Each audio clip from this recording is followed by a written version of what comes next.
so. Let me get the thumbs up from Andy. Are we good to go? Okay. Okay, we're good? I believe so,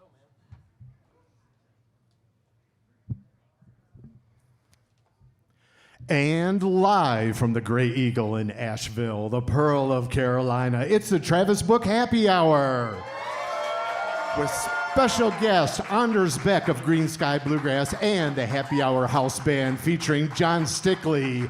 And now, your host, Travis Book.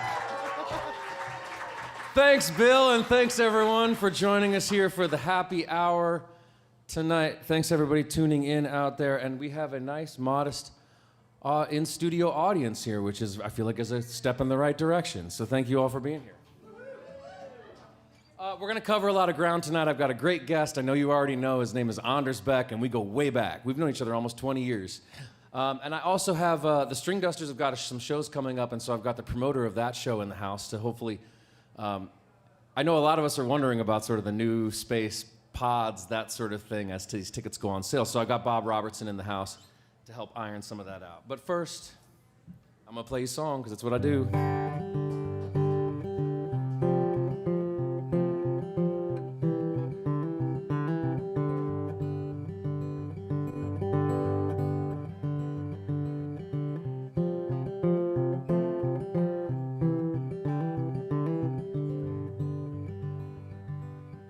Why we worry, tell me. Why we cry and tell me. Can we live together without pain? Burdens at our doorstep, burdens in our heart. It's time to let them travel, lay them down. From the tallest mountain, down in the lowest valley, we're all asking. We want to know why we're climbing, tell me. Why we're falling, tell me. Where we're going, we want to know, right? Sunrise,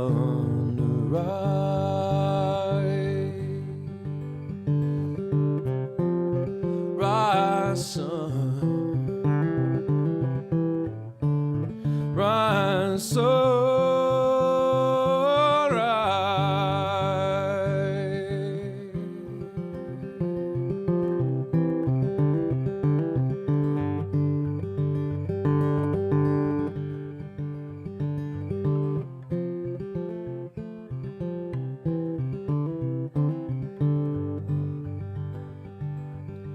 We've been hoping there's a new day coming, and it is not promised, it's all we know. Can we quantify it? Can we try and name it? Try to fight it while we hold it close, right? Sunrise,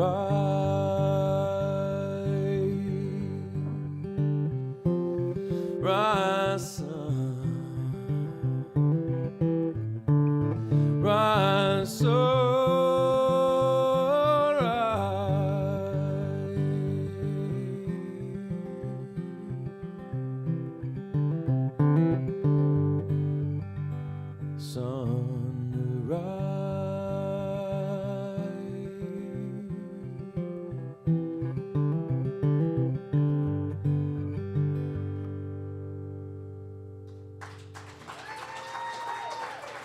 Thank you.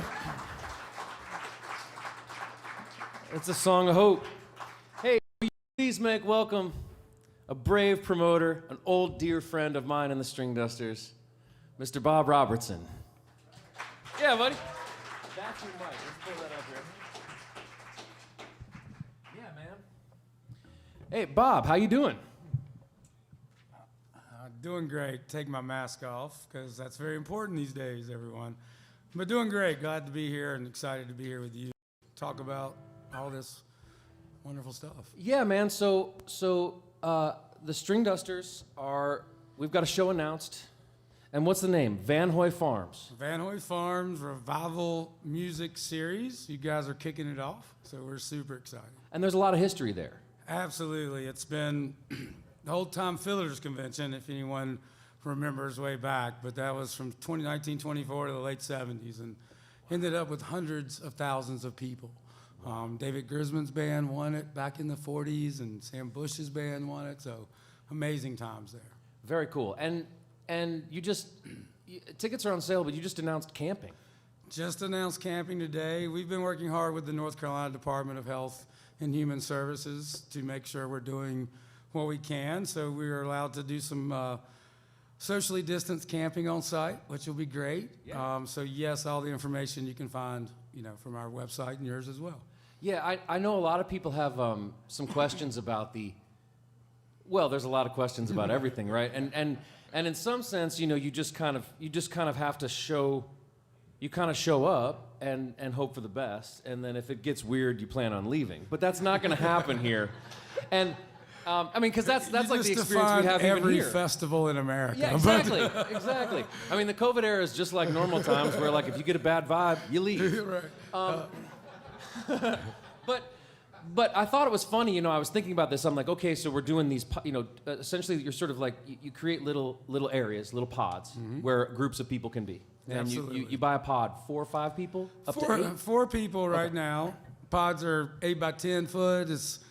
We stole something from Swanee, but personal outdoor dancing space. I love that. I love that. Isn't that great? But it's, for 4 people. Of course, you can bring your children in, and we've got a few surprises maybe for another few sizes. But yes, and it's 6 foot all around your pod, so you're really socially distanced from the next pod, and it makes you feel good.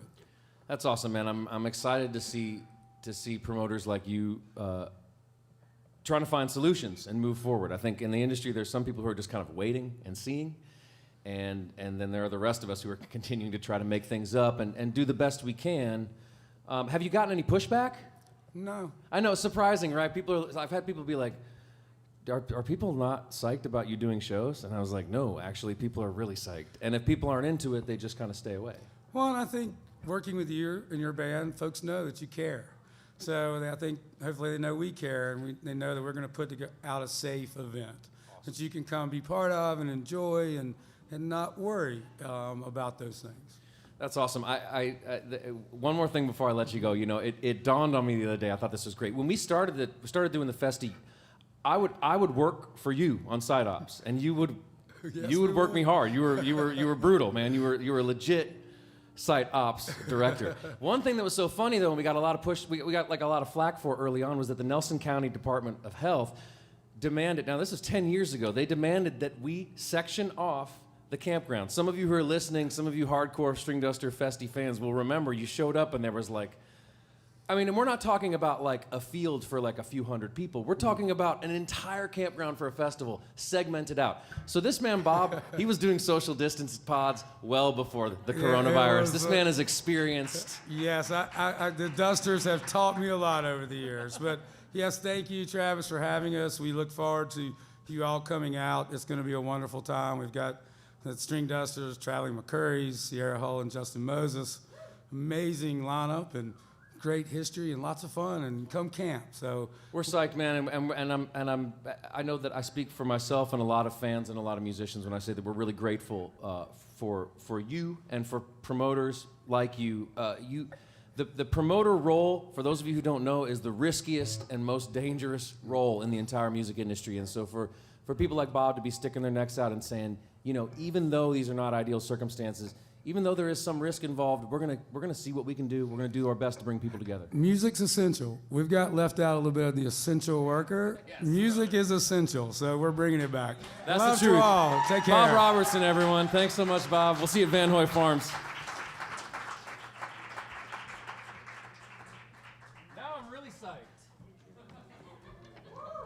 I'm really psyched for this party. Tickets are on sale right now. I think the String Dusters B-Chord Brewing Show sold out. If that doesn't tell you a little bit about where people's heads are at, I don't know what will, but we're psyched to be playing a little bit. Usually I play this segment of the show by myself, but I don't know if you've met Anders Beck. That's not really an option. So please make him welcome, Mr. Anders Beck.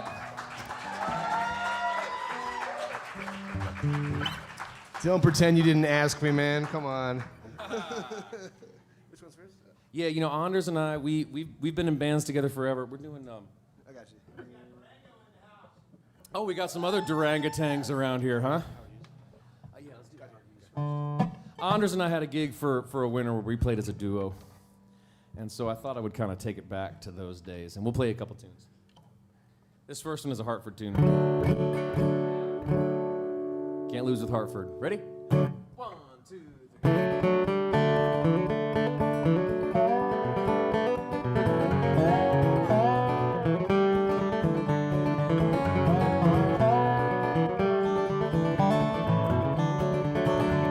Let me sing you a song about Vegas town and poor old Howard Hughes, locked up there in his hotel suite trying to find his shoes. Well, he got so much to lose, poor old Howard Hughes and all of his blues. Well, his nurses and his chauffeurs, they all stand around inside, watch the door and they wait on him, whatever's on his mind. And that's a heck of a lot to do, just to guard old Howard Hughes and all of his blues.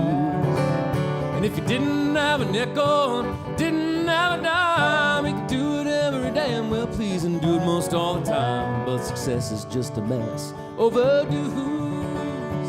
Poor old Howard Hughes and all of his blues.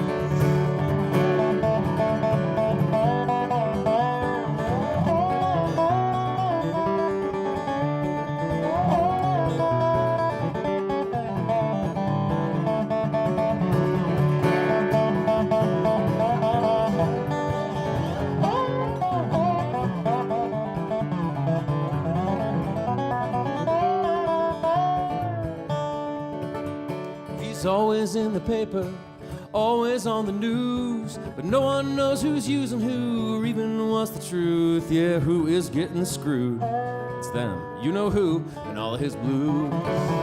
Well, way down there on the Vegas Strip where the regular people pass, somebody said he's not too well and I heard he's sinking fast, but that's unofficial sources to the news about poor old Howard Hughes and all of his blues. If you didn't have a nickel, you didn't have a dime, you could do it every damn well please and do it most all the time. But success is just a mess, overdue. It's poor old Howard Hughes and all of his blues.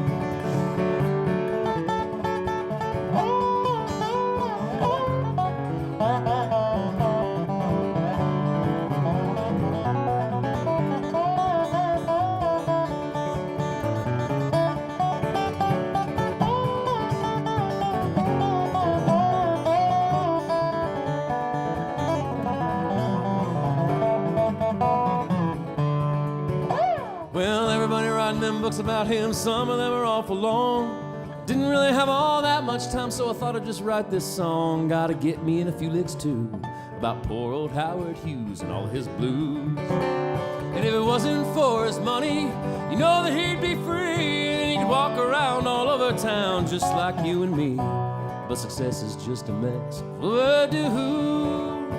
It's poor old Howard Hughes and all of his blues.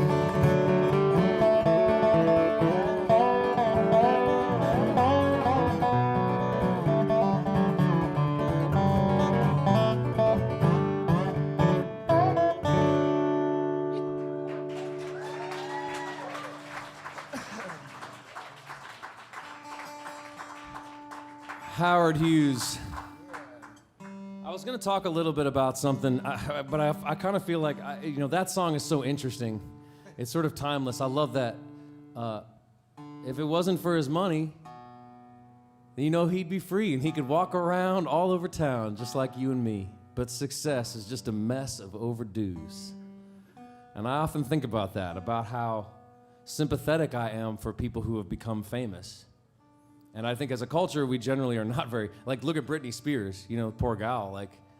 We don't have a lot of sympathy for people who get rich and famous because we think that because that's what we're so fixated on as a culture, right? We love that stuff. We worship that stuff. But that's a pretty lonely place to be. And I always told the band, I was like, dudes, I'm okay with getting rich. Not that into it, but I'm okay with it. I said, but I really don't want to be famous, when I think about Steve Martin, who lives not too far from me in Brevard, poor guy can't even go out and have dinner, And And with Howard Hughes, I think also like what that fame will do is it'll just sort of distort your mind and distort your reality, and it separates you from everything, and you get to where you can't trust anybody, and you get paranoid. And so, you know, I can see why Kanye is insane, because that sort of stuff will drive you insane. So anyway, I was going to talk about Telluride, but we'll talk about that later. I want to talk about being rich, and about how I feel like that illusion that we all are so obsessed with.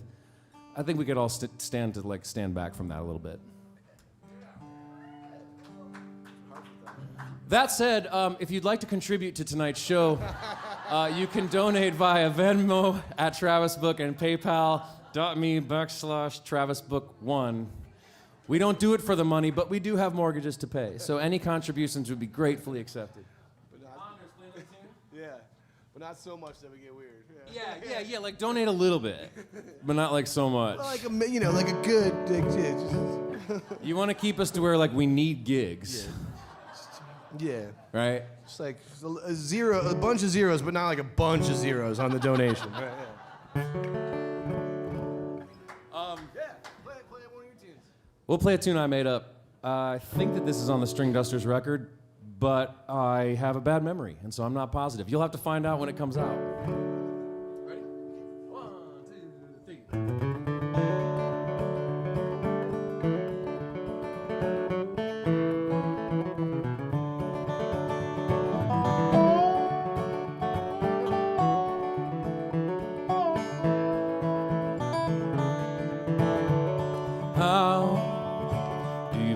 Stay. If you got love, can you give it away? How do you let love grow? If you think you're in love, tell me, how do you know? Still there in the morning, the evening glow is gone. So come on without warning, even when you're all alone. How do you set love free? If you got love, you can leave it with me. How do you know it's true? If you think you're in love, tell me, what do you do? Feeling in the morning, steady as a stone. So come on without a warning. Do you wonder if you're wrong?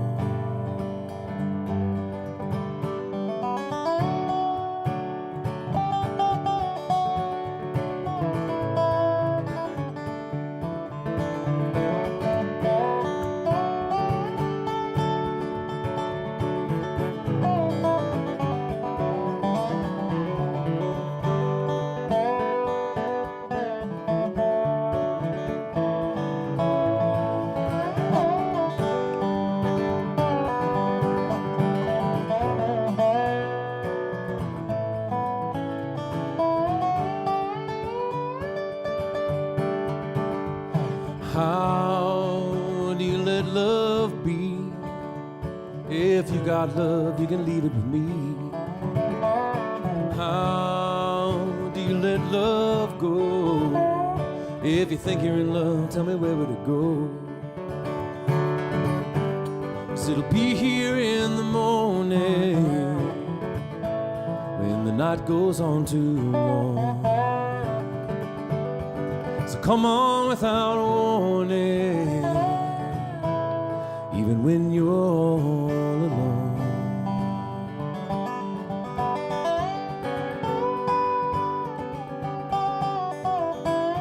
Tell me, how do you make love stay?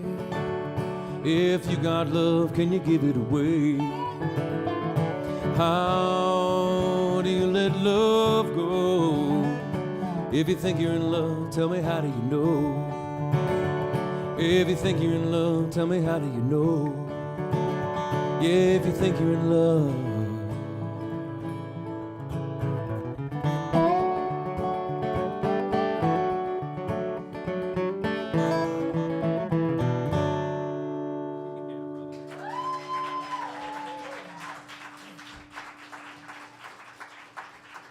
All right, thank you so much. Thank you all for being here. Thanks for tuning in on the internet. We're going to take a short break for our sponsors.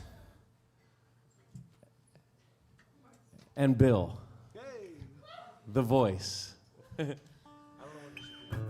Travis Book Happy Hour is brought to you by Americana Vibes, presenting the new record Trance Banjo by the infamous String Dusters, Chris Pandolfi.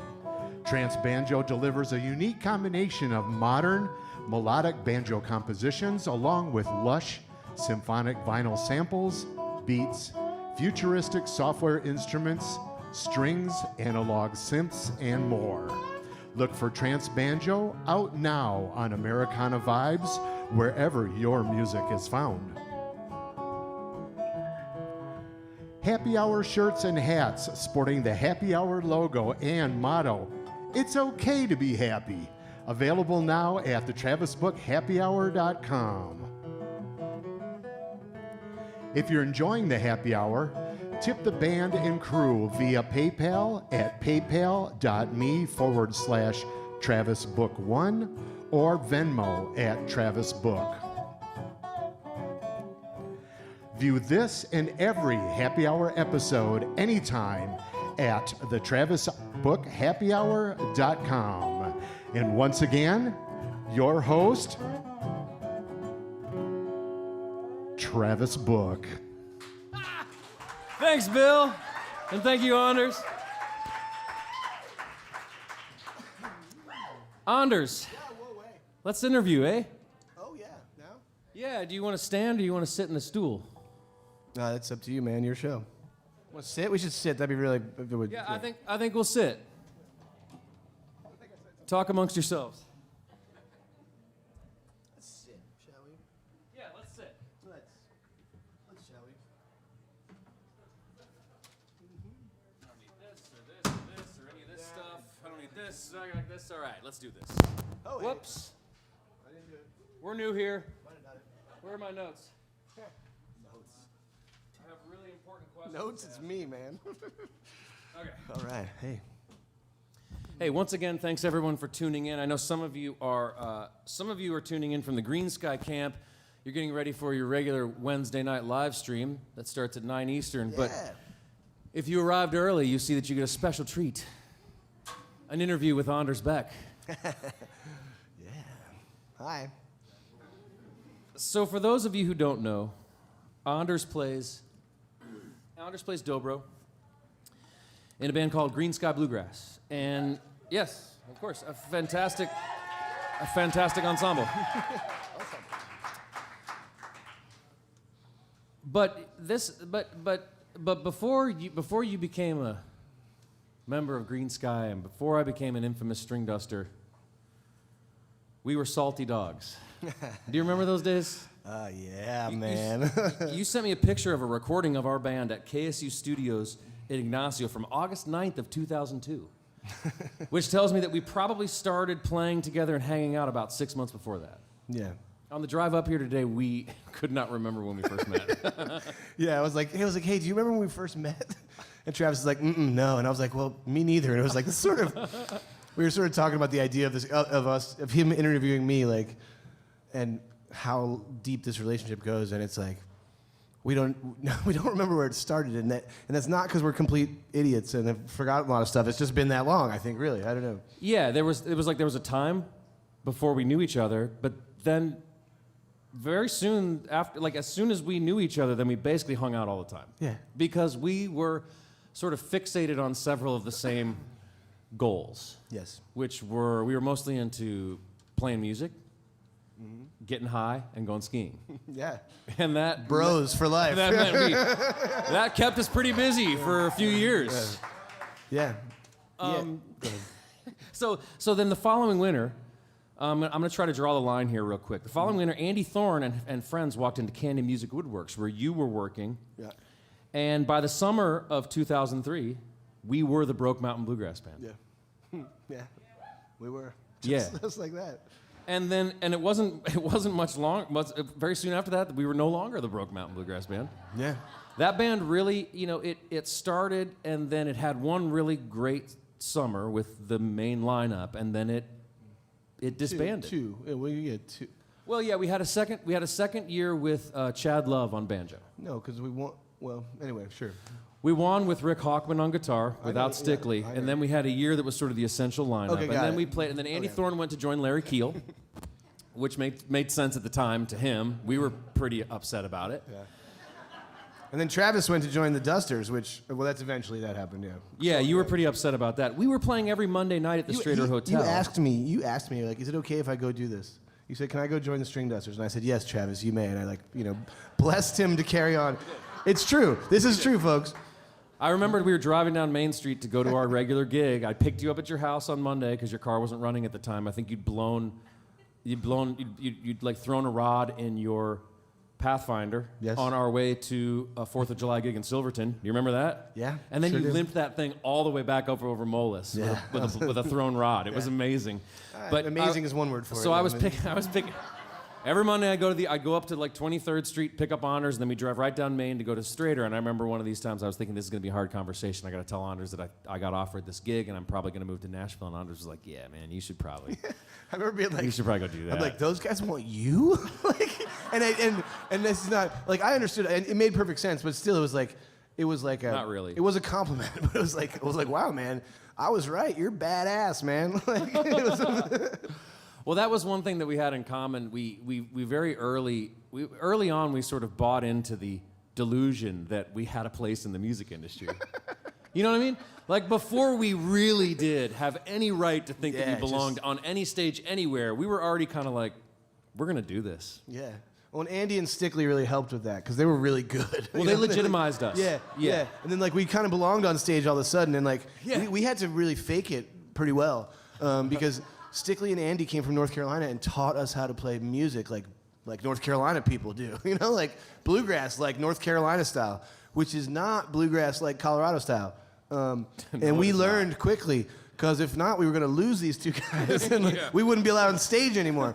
And so, but I think that's an interesting point. Like, we really were just like, yeah, if we're supposed to be on stage, of course. And like, so that's maybe a good takeaway for everybody out there. Well, I always maintain that that this whole thing we're doing is what's the right word for it? It's a little it's just kind of absurd to think that, like, you make something up. I make up a song and I'm like, oh, people got to hear this. Yeah. Like, oh, people should pay me to listen to this. It's like it's so delusional. You know, it's a really interesting thing, like art in general. That's like, my thing is good enough. Like, and I'll tell you, pretty honestly, like, occasionally, and this happened to me recently, or a little while ago, whatever, doesn't matter when, but like, you know when a golfer gets like, they call it like the yips or something, where it's like, great golfer, right? And all of a sudden you hit one shot that goes like we're talking PGA level golfers, they hit one, I don't know much about golf, but you hit one shot and it goes like that, and then all of a sudden it's in their head, okay? And then they're like, and they can't shake it, and like, I had a weird moment recently where I was like, something weird happened. I was playing and I was like, maybe I'm not good at this thing at all. It was like, and just that, and it's funny, but it's all, like, that one moment, it like just cycled in my head the right way and it scared the shit out of me. And like, I had to really shake it off. It took a while. Like, and that goes back to the art thing of like, yeah, what I'm doing is, you should be out there paying to watch me. And I'm like, no, maybe. What if you shouldn't? Like, you can't get that in your head. It's scary as hell. Well, and, there's sort of like there's like an opposite of the yips that can happen too, though, where like early on, like you play a song or you play a show and like the audience goes crazy, or like you play a song and like people are really into it, and you're like, oh, I need that feeling some more. You're like, oh, I can do something that people like, and then much the same way where you're like, oh, maybe I'm not any good at this. You're like, oh my God, maybe I am. Yeah, right. Maybe I'm good at this. Absolutely. And that's sort of, I feel like what kind of fuels that sort of delusional quality that musicians have, where like somebody says your song is good, and that's like all it takes. You're just like, oh yeah, I'm a freaking songwriter now. Yeah, right, well, exactly. But I think it's art, the ability, like, for a song, you think about it, right? And it's like, even when I show songs to my band, it's like, I'm like, this is me. Like, I've put this on paper or whatever, and like, here, check it out. And those moments are scary as hell. Like, whether it's my band or people in the crowd, it's like, Yep. but something about this idea of like, you have to have such a self-confidence to be like, I believe it's good. And maybe that's what everyone does at work. I'm not sure. But because this is all I've done for a long time. Yeah, you don't even really know anymore what real work but is it's like, you're like, this is my heart. This is what I want to put out there. And like that level of self-confidence, I think, is really important too. But it's a lot of facets to this thing we're talking about. Yeah, I always like to say that, being a musician and is an incredible sort of proxy for working on yourself. Because any issues that come up, anything you're experiencing, confidence issues or self-image issues, ego, all that stuff, you can sort of work through it as a musician and not have to like work through it as yourself. But then it's like you're working on yourself without actually having to work on yourself. And all of a sudden, hi, COVID. Hey, gonna work on myself? Oh. So by the summer of Cool, man. we're proud of you for the work you've done. By the summer of 2005, I was headed to laugh at Nashville. me, cheer for me. Thank God, I missed this so much. Go on, Travis. Sorry. Well, I was saying by the summer of 2005, which was the last year we were in that band together, I was headed to Nashville to try to get the String Dusters going. You spent a year in the Wayward Sons. Yeah. Before you joined Greensky, who you met at Telluride, right? Close. I first sat in with them at Telluride. Maybe. Well. Yeah. Well. You're not good at remembering. Yes, when you I am. met people. There's other parts of stories. I met them at Bristol Rhythm and Roots Festival, and I met them there. And then we did a couple gigs together, maybe before then or leading up to then. And it was Wayward Sons and Greensky, and we would one night Wayward Sons would open the show, and the next night Greensky would, and kind of did that kind of thing. And so we played with each other a little bit, and so I met them, and it was Telluride was the first like sit in. They were like, "Hey, come sit in with us at Telluride." So that was like a real stage, Yeah. How did that crystallize for you? Like, how can you tell me about like gaining that awareness where you were like, oh, these are my guys, and like this is my scene, and this is my jam, and and I'm gonna get in this band, and they need me. Yeah. Like, how did that happen for you? Well, the Wayward Sons were kind of wrapping up. We realized that some people in the band didn't want to be a full-time touring band, which is totally understandable. Totally understandable. And Respect. I sort of thought I wasn't done with that though. I wasn't done trying to make it to whatever I was trying to make it to. And so I made a list of bands that I thought could use my skills, right? As for one, and then God, you are amazing, man. I mean, that is such a bold move. You are one of a kind. God, we can all learn so much from you. That's genius. Are you serious? Or You're are you like, making fun of me? I can't tell. It's usually yes. Yes, the answer is yes. I mean, Okay, you're seriously, you're sitting around and you're like, that band needs me. That's not what happened. There was a list of that's not what happened. There's lots of bands that needed me, and I picked one. Okay, That band needs me. Hey, you guys need a Dobra? I mean, God. Does anyone here think I was right about what about Greensky? I mean, just like, no offense. There's no debating that you were right. Okay, well then let's circle back to that now. And so Greensky, and so, You are but one of a we kind, played man. together, and the other criteria on this list, like I didn't want a real job. Let's be clear. The other criteria was like people that I could spend 320 days with a year in a van, and like crappy hotels and all this stuff, like, and it was that, and it was also people that I believe that artistically, were important, like write good. I mean, I spent enough time hanging out with Burl and Travis that good songs were a really important thing to this criteria that I set up, right? Yeah. And so Greensky, I thought they made amazing songs. I thought that there was room, not they need me. There's room for me. Let's put it that way. Well put. That's what every dobro player says when they see a band without a dobro, though. Yeah. It's just a fact. Yeah. Or a fiddle. I mean, dobro or fiddle, right? There's a reason I've had a dobro player in every single band. It's because you form a band, and pretty soon there's a dobro player showing up at rehearsals. And you're like, who the hell are you? They're like, I don't know, man. You don't have a dobro. I'm here. Yeah. And each of those bands got better when you got a dobro player. So, I mean, consider it. Fact. But so Greensky, I thought they wrote great songs. I could spend the rest of my life with them. It was literally, this is criteria. And there was some space, like musically, some space for another instrument. And so I don't like this story because this makes me sound really weird. But I Well, we can remember, move on if you want. I can edit it out in the podcast. Great to see you.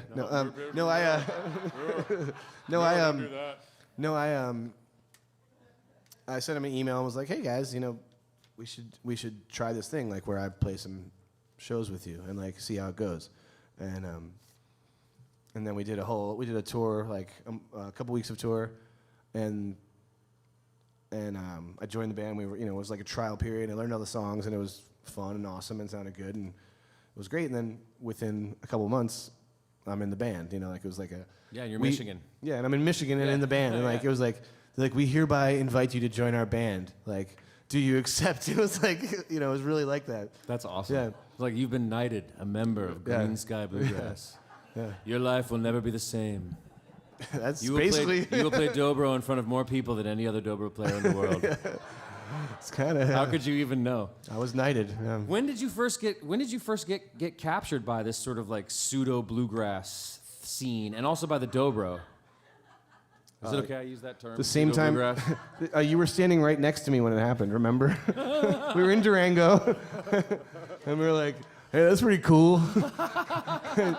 And you're like, "I'm gonna go buy this bass, this like acoustic bass," and I like went and bought it. I was playing. We were both really bad at acoustic guitar, and like, and I remember I got a dobro, and I put on the picks backwards. I didn't even know how to play it. And I was like, I want to do that. It sounds fun.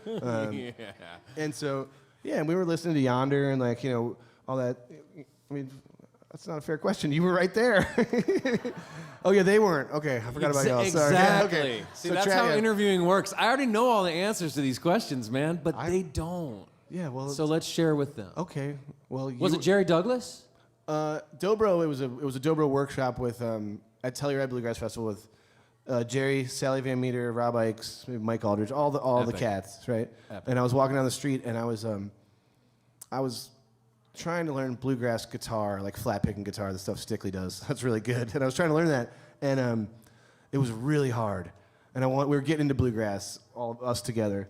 And I was like, man, I don't know if I'm going to be able to pull it off. I was an electric guitar player, and I heard walk by this Dobro workshop, and literally I like stopped in my tracks. I mean, it hit me like a ton of bricks. I stopped in my tracks. I like dropped my Bloody Mary walking down the street in Telluride, and I was like, that's it. That's the sound I'm looking for. It's the electric guitar of acoustic music, and that's what I wanted, and that's what I wanted to do. And Dobro is that to me, and I remember thinking that, and I still use that phrase all the time to describe what a dobro is, because it's got that sustain and the long notes, and like, I don't know.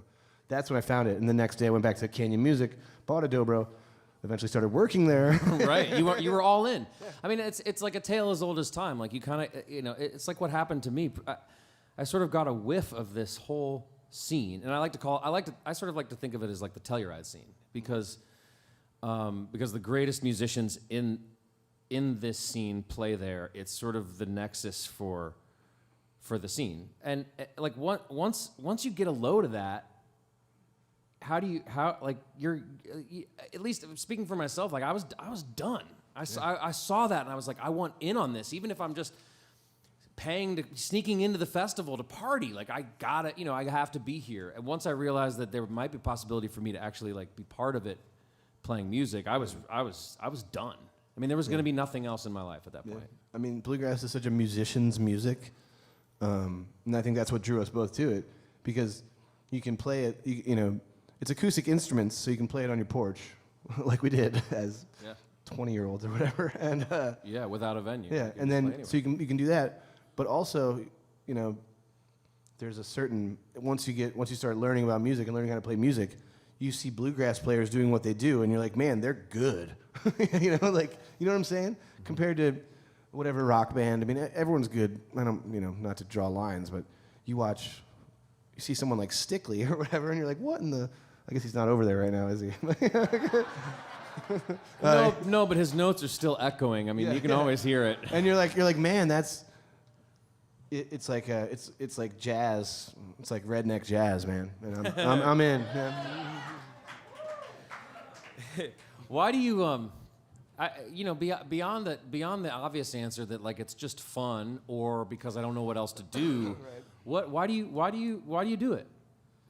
Why do you do what you do? What motivates you? Well, with ruling out those two answers, you know,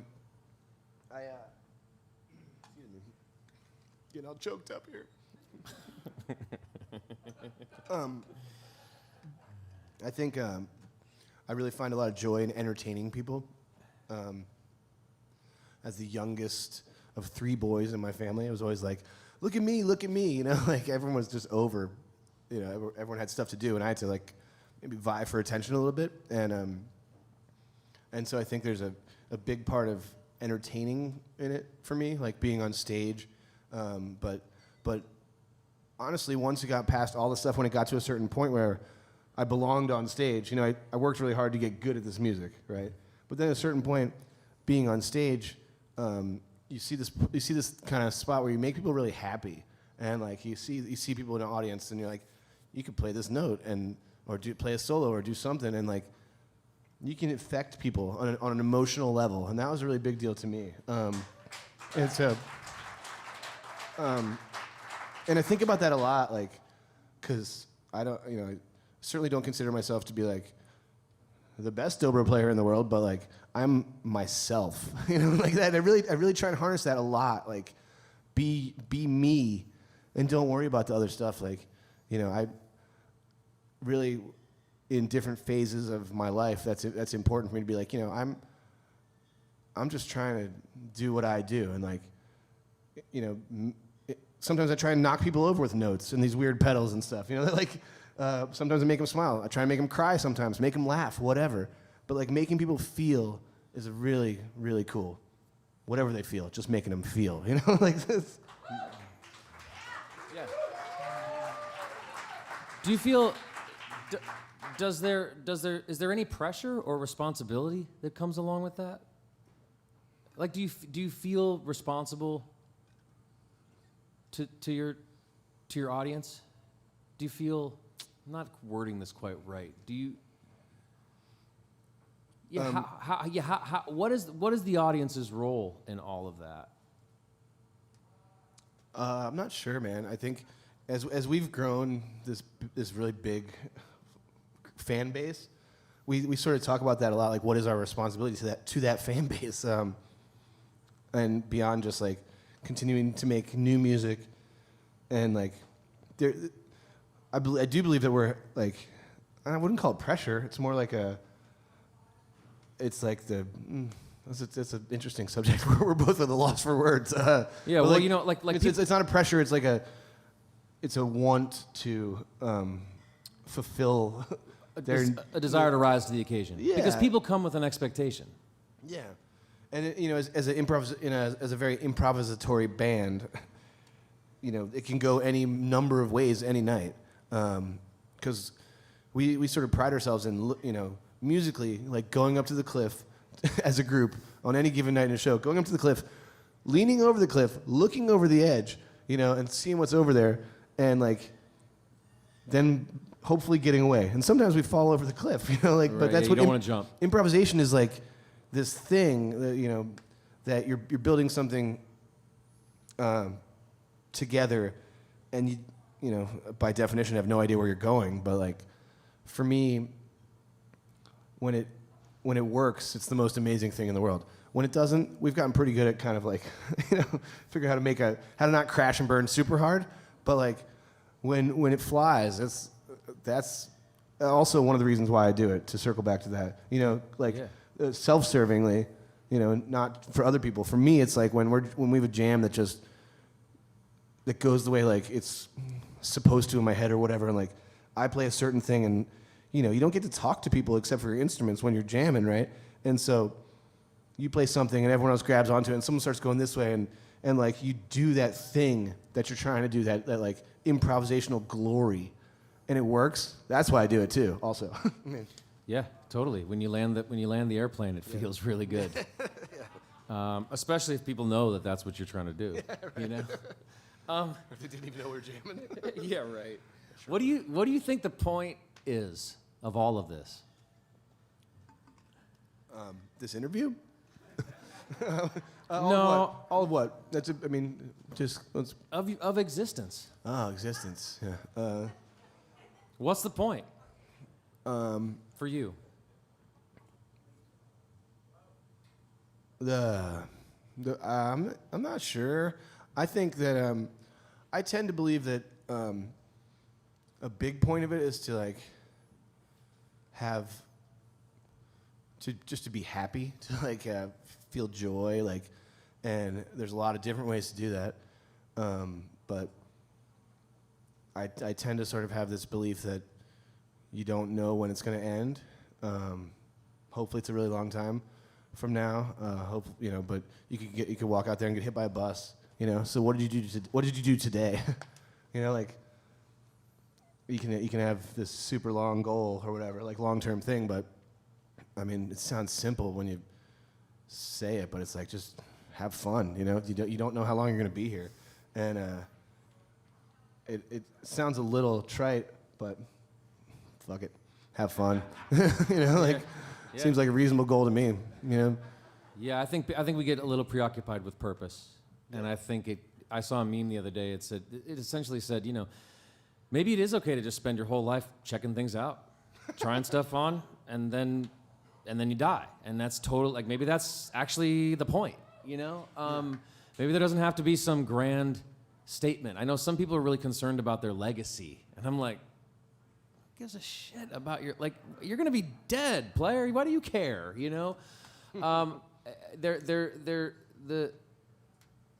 That's interesting. I'm gonna just say this is my answer right now. Tomorrow you could ask me the same question, and I could have a very different answer.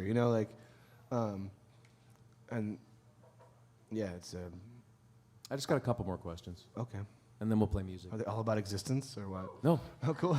Thanks. No, that was the hardest one I've got. Do you ask everyone that? Because I'm gonna start listening to the show. If you do, I need to learn some stuff. Kinda. Really? Yeah, I'm always really surprised at how few people actually watch the show. Like all my guests. What? They come on and they're like, "Oh, this is really cool," and I'm like, "Yeah, I know. I do this all the time. You should check it out." I do watch it. I was making a joke. I watch this all the time. I'm serious. I just got a couple more, and you can keep these real quick if you want to. What are you afraid of?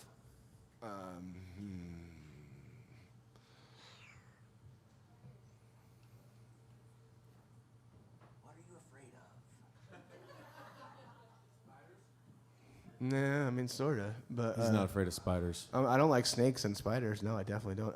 I'm afraid of not living up to people's expectations for me. Let's unpack that on another episode. Anders, what do you hope for? I also, let me just say quickly, I also share that fear. And that whole issue of expectations, which are your perception of what people's expectations are of you, is probably almost entirely created in your own mind. Yeah. But it is a vicious place to live, where it's like projection on top of projection, and you can't win. But I guess I just wanted to say I empathize. I know I sympathize. Everybody probably does. That's a good answer. So yeah, what do you hope for? What makes you hopeful? I am. What do I hope for? Well, which question? That's two different questions. What do you hope for? I hope for eternal joy for everyone. That's really generous of you. Yeah. That's beautiful, though. Give this man some applause for that.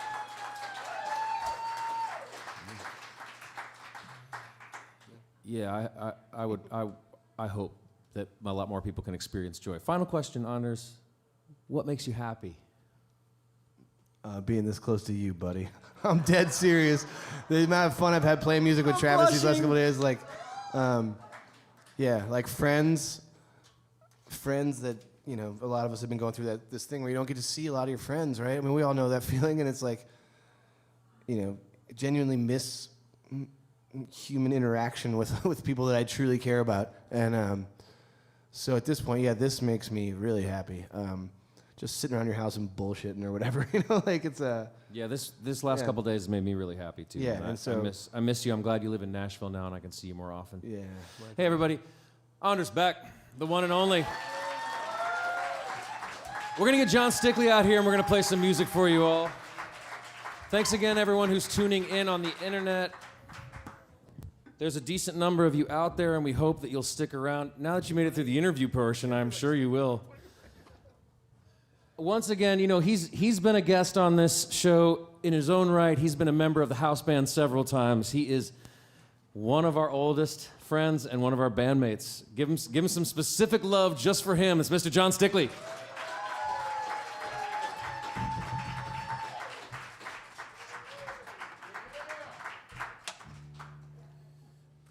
Thank you. Always a pleasure, Travis. Thanks for having me. Of course. It's convenient that we're just down the street from your house. Yes.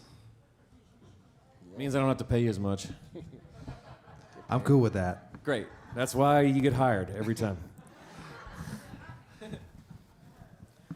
Note to any musicians out there, aspiring musicians, there's a couple things you can do to get more gigs. One thing you can do is show up on time. Another thing is learn the music. But if you never ask about the money, that's pretty endearing. So keep that in mind.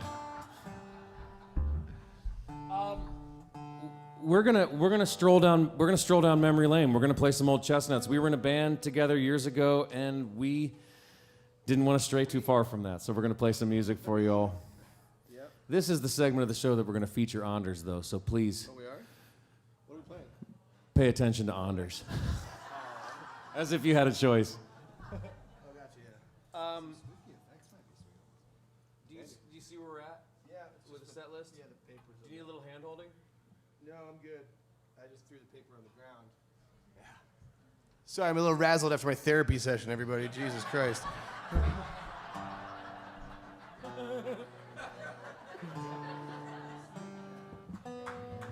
Imagine how they feel. I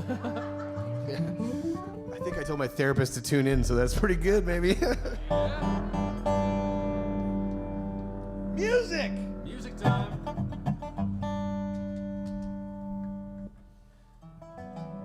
First verse, second, third, fourth. Okay, got it.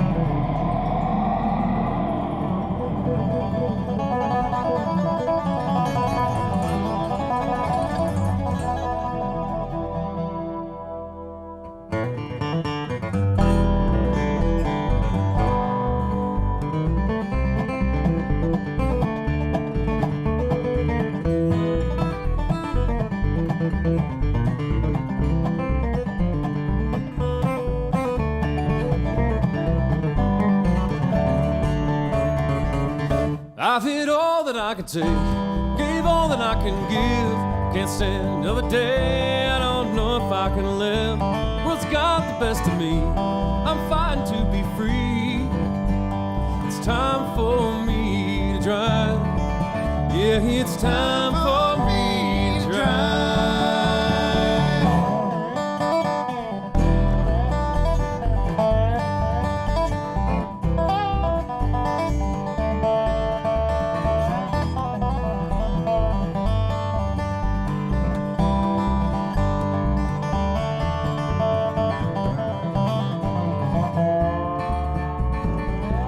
I've been Rocky Mountain high, and I've been Death Valley low. From Virginia down to Texas, my speed never slowed. And my past is in the mirror. Don't call, 'cause I won't hear you. And I'm bound for Mexico.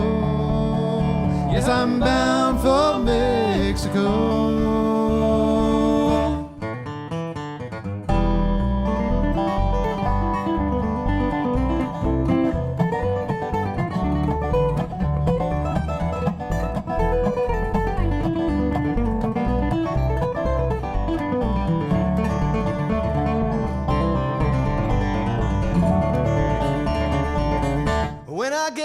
Mexico, headed straight down to the coast, where the waves meet the shore. Yeah, that's where I'll meet my ghost.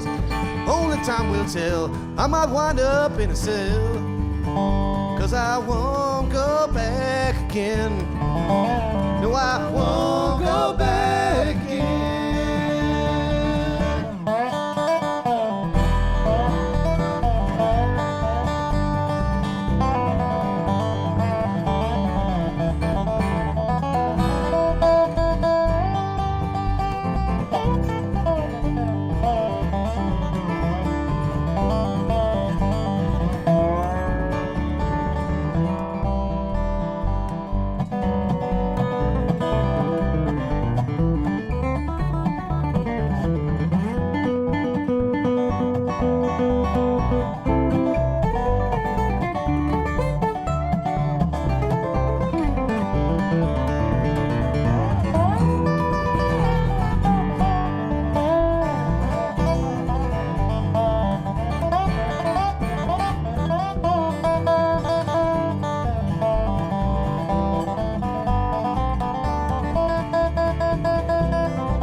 I won't tell you what I did, I won't say just what I've seen. Things that I'm through would make any man mean. So to save you all some strife, I'm about to take my life, and I'll bid this world goodbye.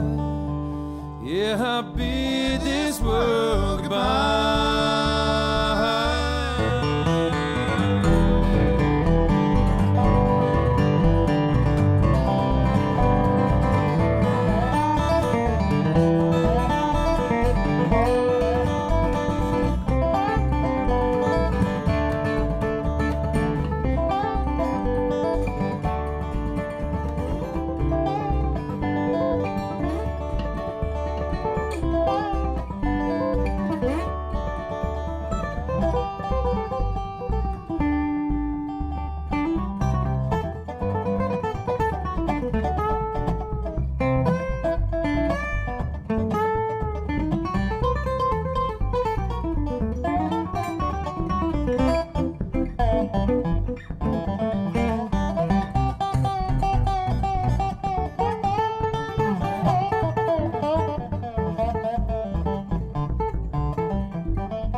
Song by Anders Beck called Reservoir Hill. We spent a lot of time at the Four Corners Folk Festival outside of Pagosa Springs on top of Reservoir Hill, drinking whiskey and playing music. And that's where we named that song.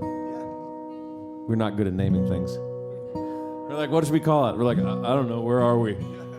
Okay, Reservoir, we're under a tarp. That one worked too, yeah. Yeah, that one worked too. Let's call this one Tarpology.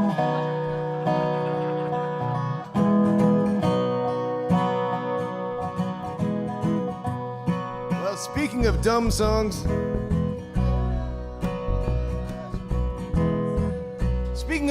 everybody, or dumb names for songs, I would like to point out something that's very important. Casual Wednesday. It is Wednesday, folks, and you know, thinking about legacies and things like that we were talking about, right? Interviews of, you know, what's my legacy? My legacy just might be Casual Wednesday, everybody, and I am fine with that. I'm totally fine with that. Casual Wednesday is a thing that is special, near and dear to my heart, and I haven't played a show on a Wednesday in a really long time. In my band, Greensky, on Wednesdays we celebrate Casual Wednesday. We get kind of weird and we have lots of fun. And I, you know, just today I realized, you know, it's Wednesday and I'm playing a show and I'm really excited about it. I haven't played a show in forever, okay? And so you can help me feel a little more at home just by singing these two words with these guys. The two words are casual and Wednesday. Casual Wednesday. Yeah, that's what you gotta do. You guys feel that? Just feels good, doesn't it? Casual Wednesday. Come on, you haven't been in a crowd in a long time. You can sing your hearts out. Casual Wednesday. Oh, I feel the spirit. I feel healed. This is good. Come on. Casual Wednesday. You know, I've been alive for a while, and you know, Travis has been alive for 2,081 Wednesdays, everybody. Travis Book, 2,081 Wednesdays. Give it up for Travis Book, yep.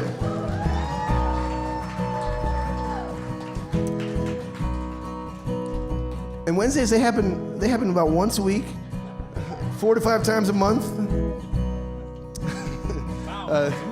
About once a week. What, are you a scientist? No, a rocket surgeon. Do you make calendars? Hey, this is my portion of the show. Back off, buddy. Okay. Oh, tell me about your childhood. Oh, I'm Travis Book. What the fuck? Yeah. It's Casual Wednesday, everybody. Let's go. Come on, sing it. Sing it. Wait, hold on. Hold on. Hey, hold on. Okay. I've been 52 times a year Wednesdays. Casual. 52 times a year Wednesdays. 52 times a year. And they have a fun, you know, Stickley, play the damn song, would you? Come on. This is gonna be your last Wednesday, bro. Okay. Now, so 522 times a decade there's a Wednesday, and I myself have been alive for 2,261 Wednesdays, and I would like to tell you that today, everybody, this very day, this one right here that I'm spending with you and my two great friends, this is the best damn Wednesday of my life. So if you could get back to singing those two words for me, sing it, sing it, sing it. Casual Wednesday. Feels good. Sing it. Talking casual Wednesday. Yeah, that's what I'm talking about. Casual Wednesday. About casual Wednesday. Suck it Thursday, suck it Tuesday, suck it Monday, Friday, yeah. Casual Wednesday. Sunday's pretty cool, but not as cool as Casual Wednesday. All right, last one. Let it ring, everybody. After this, ready? Casual Wednesday.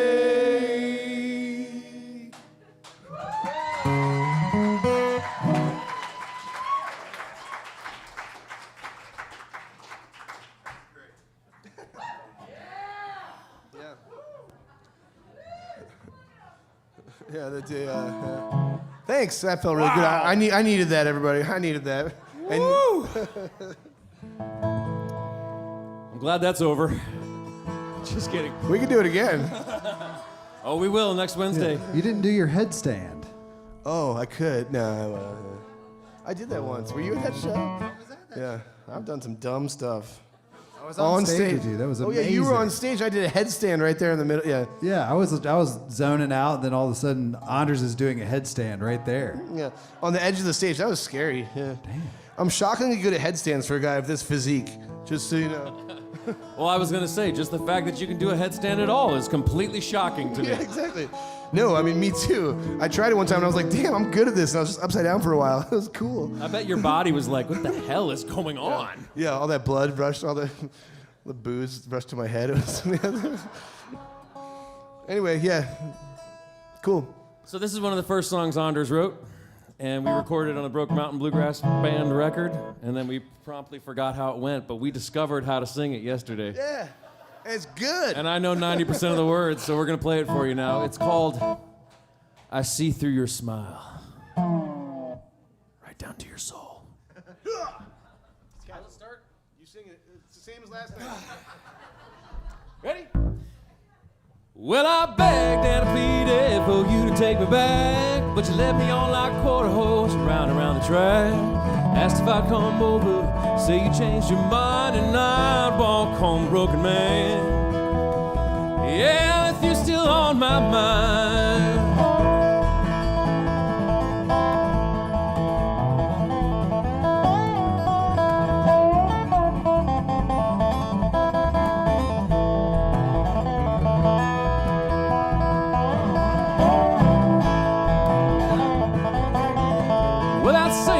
Happened time and time again till I saw you running around out with another man.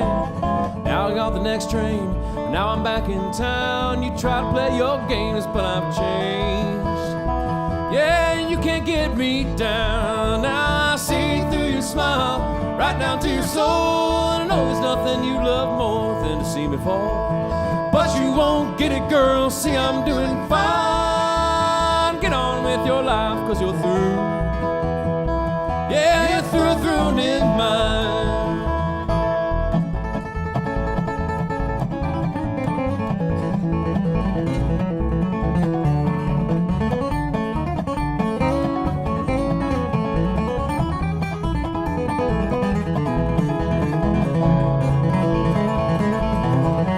Well, you broke my heart more than once, you broke it more than twice, and you seem to like the good times much less than you like the fights. I guess it's like a joke to you, this little web you spun, but I wasn't laughing when I said that your little game is done. Now I see through your smile, right down to your soul, and I know there's nothing you'd love more than to see me fall. But you won't get it, girl, see I'm doing fine. Get on with your life, 'cause you're through. Yeah, you're through in mine.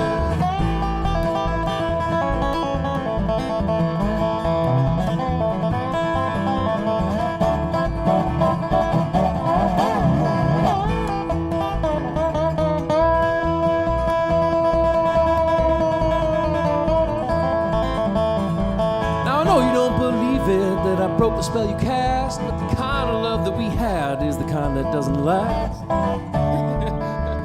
For the love that's true, well, I would rather lead a lonely life.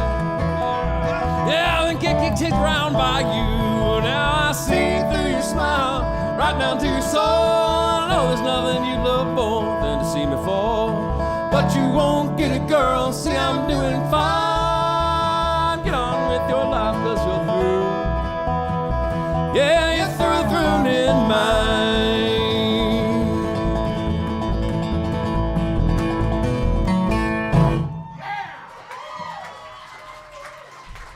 Ha! Thank you so much. That's Anders Beck and Jon Stickley. We're going to take a short break to hear from our sponsors, but first I would be remiss if I didn't remind you that this show is almost entirely run on your donations and your support and your contributions, so you can help us out. Venmo at Travis Book, PayPal.me/TravisBook1. Donate anytime. Gratefully accepted. Thanks for your support. Take it away, Bill.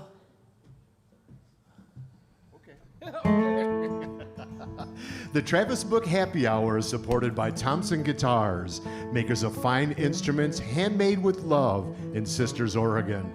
The Happy Hour also receives support from Grace Design Professional Audio. Travis plays his Thompson Dreadnought through a Grace Felix acoustic instrument preamp, handmade in beautiful Lyons, Colorado. This episode of the Happy Hour is brought to you in part by Tree Realty, LLC. Trusted, respected, established, experienced. Working together with buyers and sellers in the Telluride and Ridgeway region with honesty, integrity, and thorough market knowledge. Tree welcomes the opportunity to assist with the sale or purchase. Kristen Hughes founded Tree Realty LLC in 2010, and she has been helping people buy or sell in the beautiful San Juan Mountains of southwestern Colorado for over 20 years. The Happy Hour returns March 10th with Nikki Bloom. But first, your host, Travis Book. Thank you, Bill, and welcome back, everybody. Big thanks to Thompson Guitar. Stickley, I know, loves his. I saw Billy Strings just got another new one today. Fantastic group of people making beautiful instruments up there, and we appreciate their support helping get the word out here about our happy hour. Now, we've played a lot of music over the years, but this is a song that we have been playing probably every single show since we started playing together, and we can't get enough of it. We're not stopping, man. We're never going to stop. And it's actually perfect. It's a song called Piedmont Foothills about the Piedmont region of North Carolina. 1, 2, 3.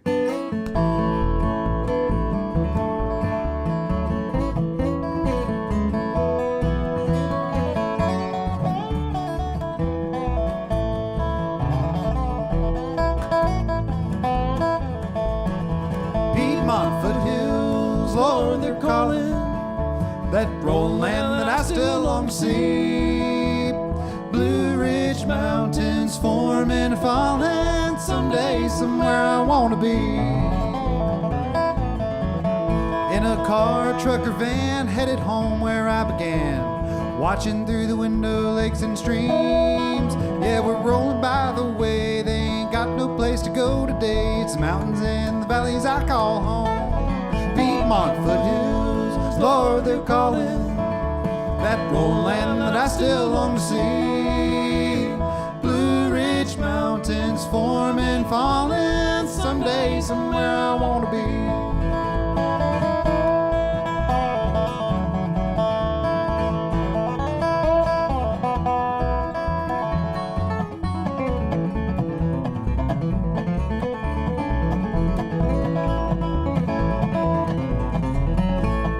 Slicing with that little Dan through mountains hid by trees that rises high and proud as steeples stand. Yeah, we're heading down those dusty roads, the yellow lines and the double rows. It's the Appalachian sun, the rain, snow. Piedmont foothills, Lord, they're calling. That rolling land that I still long to see. Blue Ridge Mountains forming, falling. Someday, somewhere I want to be.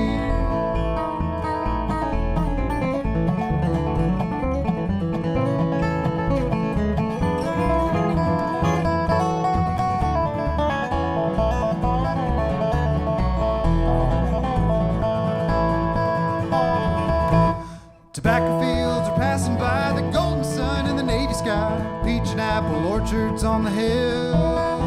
There's a Roanoke River in the Rapidan, the gentle water in the healthy land. It's a mammoth largemouth pulling teeth and gills. Piedmont foothills, Lord, they're calling. That rolling land that I still long to see. Blue Ridge Mountains forming, falling. Someday, somewhere I want to be. Someday, somewhere I want to be. Someday, somewhere I want to be.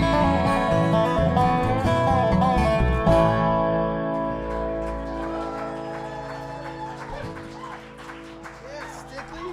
Yeah, thank you.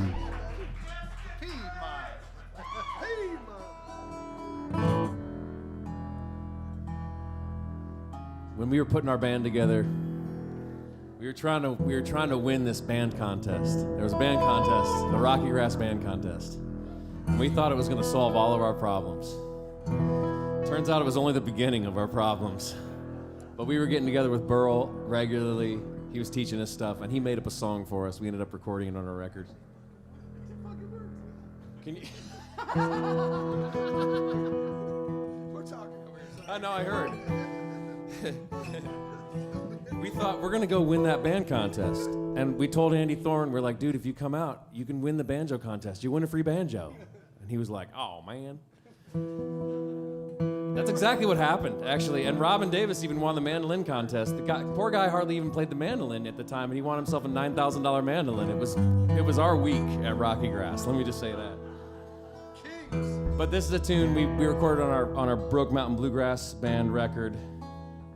The band broke up, actually, incidentally, just a few months before the movie came out. But our web traffic went through the roof. Through the roof. Not that there's anything wrong with that. A lot of gigs. The movie was pretty accurate. Just 5 friends in a two-man tent, keeping that tent pitched through the night. I love you, man. I love you too, man. It's okay to say I love you, man. It's okay to say I love you, man. Love you, man.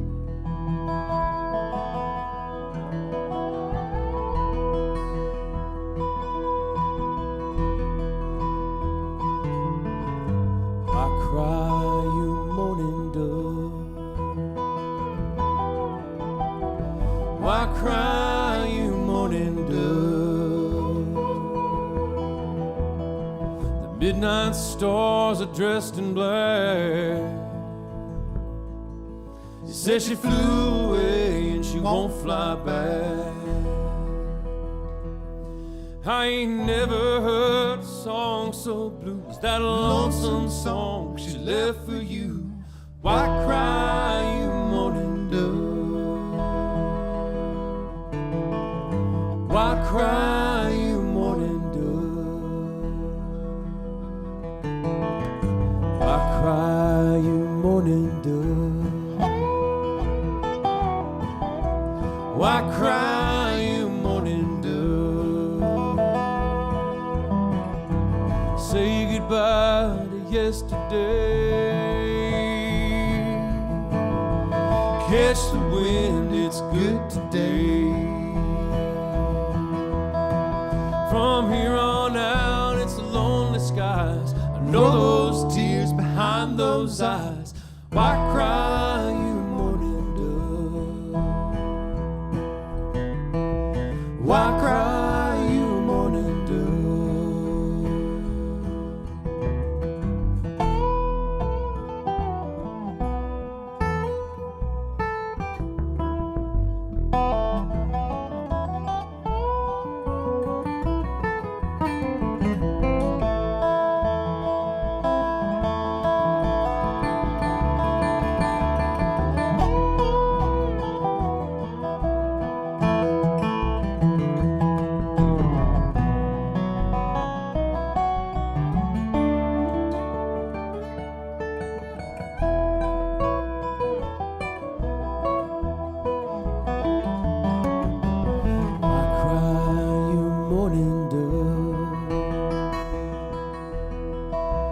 Why cry, you mourning dove?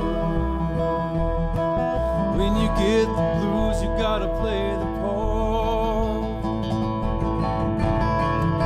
You won't die from a broken heart.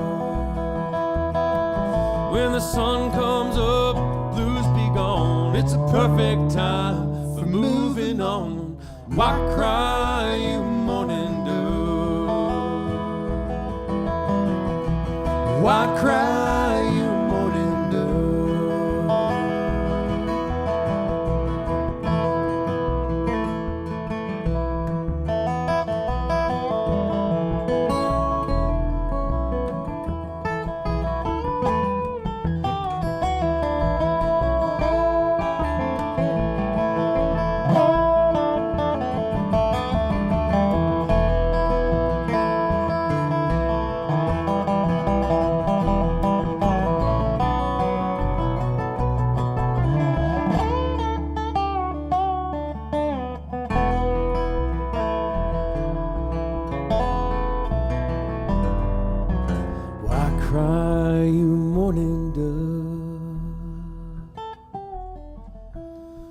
cry, you morning dove?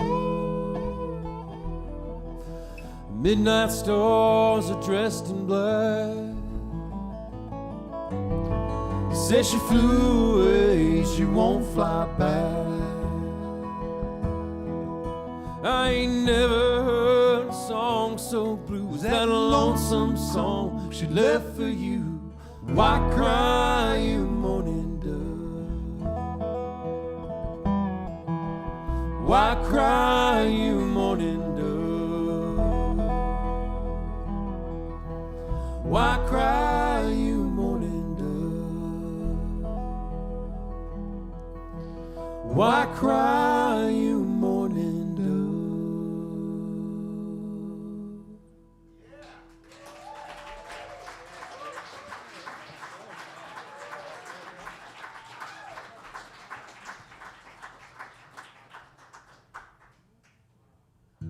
What do you guys think?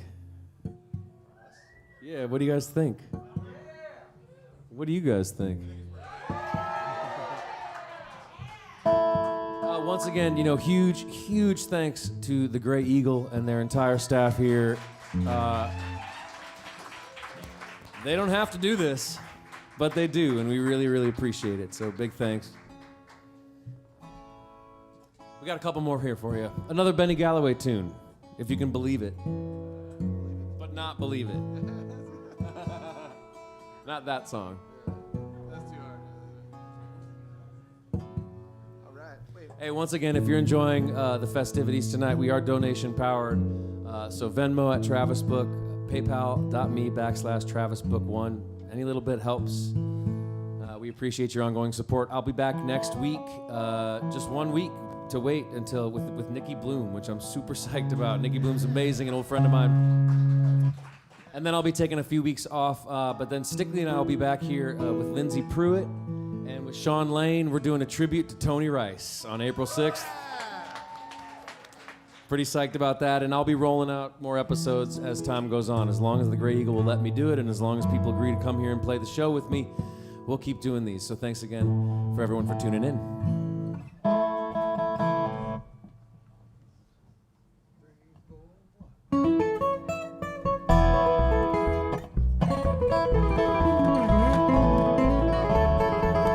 I think I just seen my first miracle.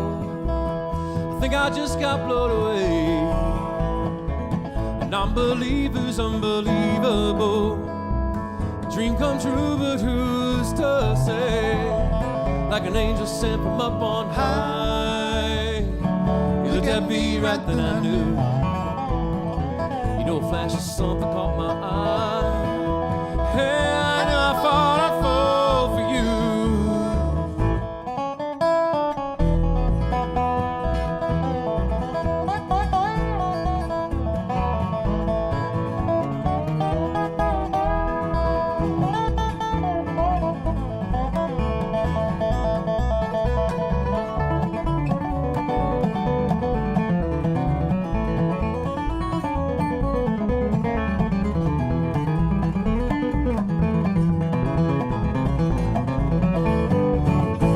In this life I've seen everything, all the ups, the downs, the in-betweens, all the good, the bad, just about anything.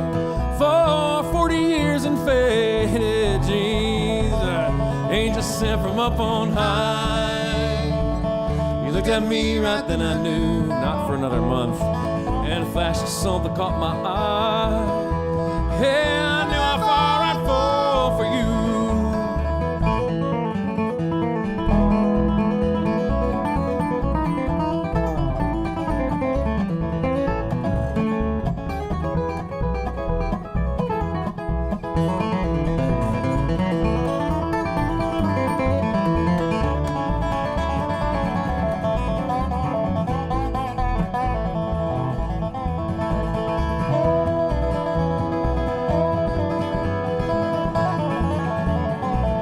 Never met no one from heaven yet. It just don't happen all the time.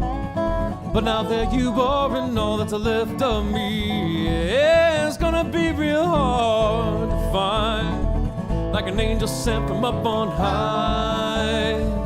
You looked at me right then I knew. You knew. Flashes on that caught my eye. Hey, I knew I thought I'd fall for you.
We're having a good time tonight. Thanks for humoring us. This is great. I'm so glad you guys came out to do the show. We should do this again sometime. Yeah. All right, we're gonna play one more here. This is a song I made up when we were still a band, I think. Yeah, yeah. Stickly, you're looking at your watch like you got somewhere to go. Gig ain't over yet, dude. Ralph Stanley. All right, I am.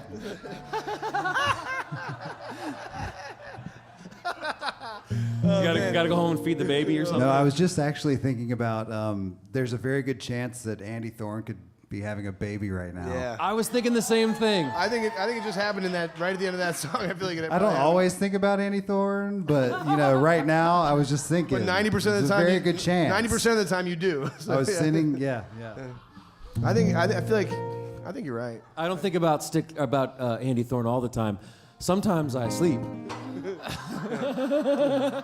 Sometimes I think about Stickley and Andy Thorne. Andy and Stickley are so tight. They are so intimately entwined that unbeknownst to each other, they managed to get engaged within about 7 hours of each other. Was it a day? 18 hours? Maybe something like that.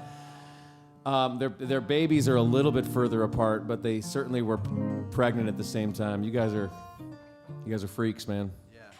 High upon Brook Mountain. High upon Brook Mountain. So I remember, just to put a bow on this last tune, I remember I walked into Travis's kitchen in Durango in this double-wide trailer by the river, and he said, massive double wide. It was a really nice double-wide. It wasn't a double-decker, but it was a big one. Behind Walmart. Yeah, behind Walmart. Yeah, thank you, Stickley, yes. It was a nice double-wide. And it had great view of the river, and I walk into his house, he's sitting there playing guitar, and he's like, I think I wrote a good song. I think I wrote a good one. And he's standing in his kitchen without a shirt on, and he starts playing me this song, and I was like, "Yep, you sure did, buddy." And it was sort of like, "All right, that's gonna work out well for you, man. Like, I think this music thing is gonna work." And I remember that moment very well, and it was this song. So we're gonna play it for you. It seems like it worked out. We're still playing it. We're still playing it. You want to count it? Actually, I'll do it. I don't care. You got it. 1, 2, 3, 4.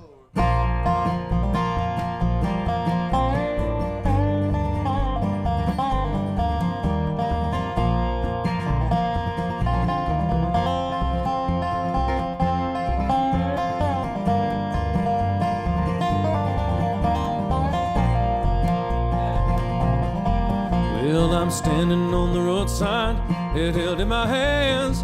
Rain falls hard on the ground right where I stand. Headlights shining, half a mile away. Been a long and lonesome day. Yeah, and it's been a long and lonesome day.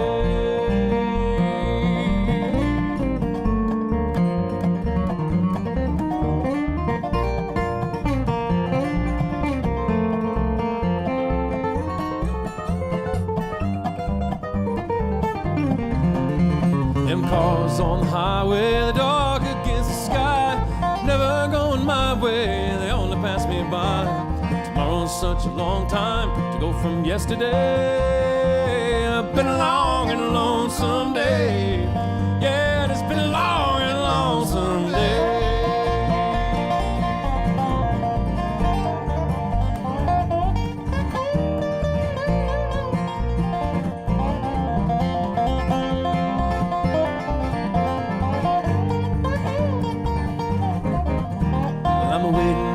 Hillside, here I am again. I'd love to catch a ride, stick my thumb out in the wind.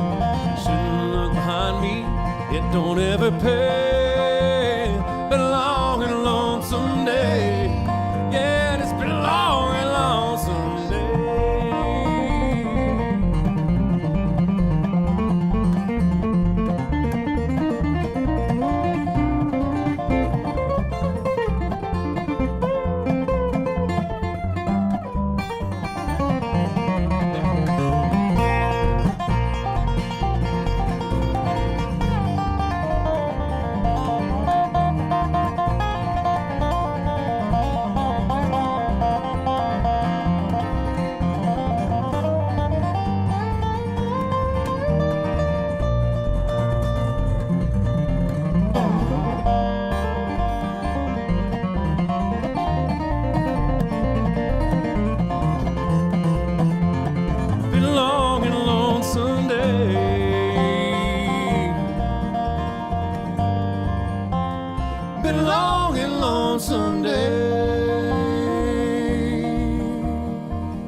Thank you so much. We'll take a quick 30-second break for our sponsors. We'll be right back with one more song for y'all. Thank you so much for tuning in. The Travis Book Happy Hour airs live on Wednesdays at 7 p.m. Eastern Standard Time. Tune in live on Facebook or watch previous episodes anytime at thetravisbookhappyhour.com. T-shirts, hats, and more sporting the Happy Hour logo and the Happy Hour motto, "It's okay to be happy." Available now at thetravisbookhappyhour.com. The Travis Book Happy Hour is written and produced by Travis N. Book. Sound engineer is Andy Eubanks. Video produced by John Zara and I Am AVL. The guests, house band, host, crew, and rent are paid through the generous support of viewers and listeners like you. Contribute right now or anytime at paypal.me/TravisBook1 or Venmo at TravisBook.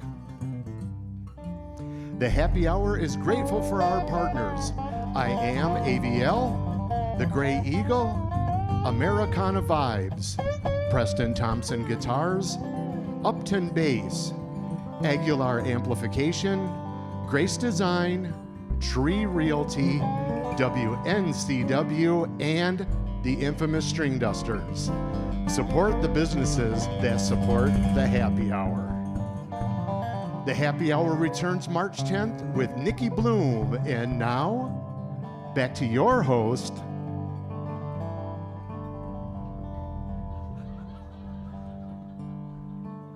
Travis Book. Bill. Thanks, Bill, and thanks to everybody who helps spread the word on this. We'll leave you with this tune, as soon as I can remember it.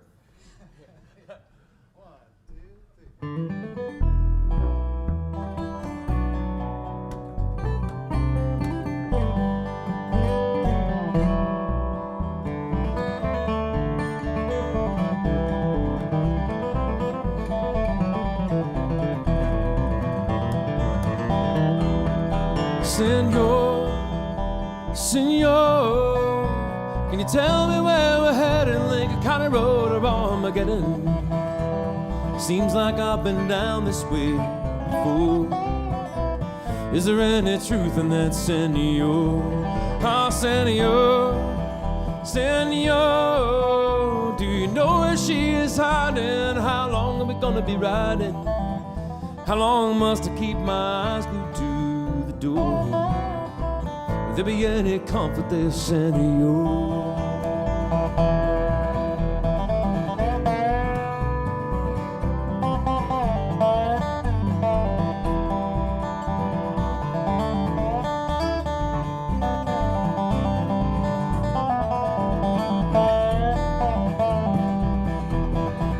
Yeah, there's a wicked wind still blowing on that upper deck, and there's an iron cross still hanging down from around her neck.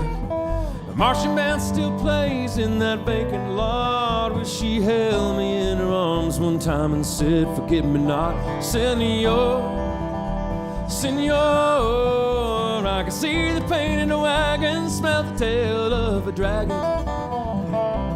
Can't stand the suspense anymore. Can you tell me who to contact here, senor?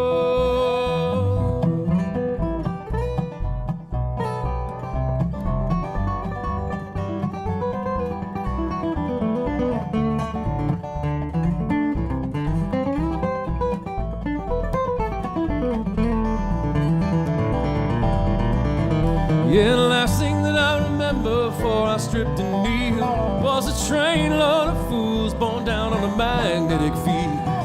Gypsy with the broken flag and the flashing ring. She said, "Son, this ain't a dream no more, no, it's the real thing." Oh, senor, senor, let's overturn these tables and disconnect these cables. This place don't make sense to me no more. Can you tell me what we're waiting for, senor?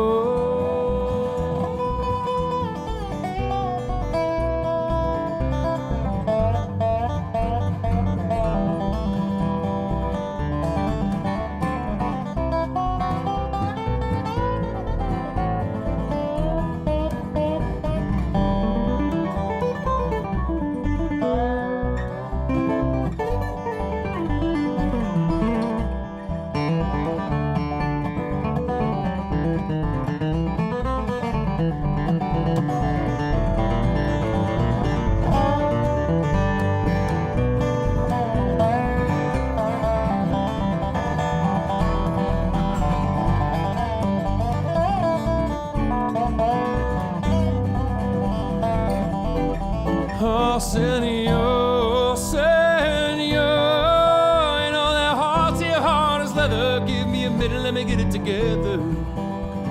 Just Just let me pick myself up off the floor. I'm ready when you are, senor.